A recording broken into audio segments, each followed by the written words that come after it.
ನಮಸ್ಕಾರ ಎಲ್ರಿಗೂ. ಯುಗಾದಿ ಹಬ್ಬಕ್ಕೆ ಆನ್ಲೈನ್ ಶಾಪಿಂಗ್ ಮಾಡಿದ್ದೆ. ಅದರಲ್ಲಿ ಒಂದು ಸ್ಯಾರಿ ಅಂತೂ ತುಂಬಾ ಚೆನ್ನಾಗಿತ್ತು. ಅದಕ್ಕೋಸ್ಕರ ಈ ವಿಡಿಯೋ ಮಾಡಿ ತೋರಿಸ್ತಾ ಇದ್ದೀನಿ.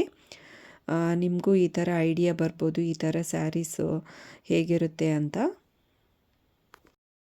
ಈ ಸ್ಯಾರಿ ಉಟ್ಕೊಳೋದಕ್ಕೆ ಎಷ್ಟು ಸಾಫ್ಟ್ ಆಗಿದೆಯೋ, ಕಲರ್ ಕಾಂಬಿನೇಷನ್ ಅಂತೂ ನೀವು ನೋಡ್ತಾ ಇರ್ಬೋದು, ತುಂಬಾ ಚೆನ್ನಾಗಿದೆ.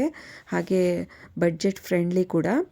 ಈ ಸ್ಯಾರಿಯಲ್ಲಿ ಇನ್ನೊಂದು ಡ್ರಾಬ್ಯಾಕ್ ಏನು ಅಂದರೆ ಕಡಿಮೆ ರೇಟಿನ ಸ್ಯಾರೀಸ್ಗೆಲ್ಲ ಈ ಥರ ಸ್ಟಾರ್ಟಿಂಗು ತುಂಬಾ ಪ್ಲೇನ್ ಬಟ್ಟೆ ಬಿಟ್ಟಿರ್ತಾರೆ. ಅದರಲ್ಲಿ ನಾವು ಆಫ್ ಬಟ್ಟೆನ ಪ್ಲೇನಲ್ಲಿರೋ ಆಫ್ ಪಾರ್ಟನ್ನು ಕಟ್ ಮಾಡಿ ಉಳಿದಿರೋದು ಜಿಗ್ಜಾಕ್ ಮಾಡಿಸ್ಕೋಬೇಕು. ಆವಾಗ ನಮಗೆ ಫುಲ್ ರೌಂಡಾಗಿ ಪ್ಲೇನ್ ಬರೋದಿಲ್ಲ. ಈ ಥರ ಮಾಡೋದ್ರಿಂದ ನೇರಿಗೆ ಕಮ್ಮಿ ಬರ್ಬೋದು ಅಂತ ಅಂದ್ಕೋಬೇಡಿ. ಜಸ್ಟ್ ಒಂದು ನೇರಿಗೆ ಕಡಿಮೆ ಬರುತ್ತೆ ಅಷ್ಟೇ. ಬಟ್ ಲುಕ್ ಮಾತ್ರ ಸೂಪರ್ ಆಗಿರುತ್ತೆ. ಇಲ್ಲಾಂದರೆ ಹಿಂದೆ ಎಲ್ಲ ಉಟ್ಕೋಬೇಕಾದ್ರೆ ಹಿಂದೆ ಎಲ್ಲ ಪ್ಲೇನ್ ಬಂದುಬಿಡುತ್ತೆ, ಬಾರ್ಡರೇ ಕಾಣಿಸೋದಿಲ್ಲ. ಸೊ ಇದನ್ನು ಟಿಪ್ ಅಂತಲೇ ಅಂದ್ಕೊಳ್ಳಿ. ಹಾಗೆ ರೇಟ್ ಎಷ್ಟು ಅಂತೀರಾ? ವೆರಿ ಬಡ್ಜೆಟ್ ಫ್ರೆಂಡ್ಲಿ ಸ್ಯಾರಿ ಇದು. ಜಸ್ಟ್ 795 ಅಷ್ಟೇ. ಫ್ರೀ ಶಿಪ್ಪಿಂಗ್ ಬಂದಿತ್ತು.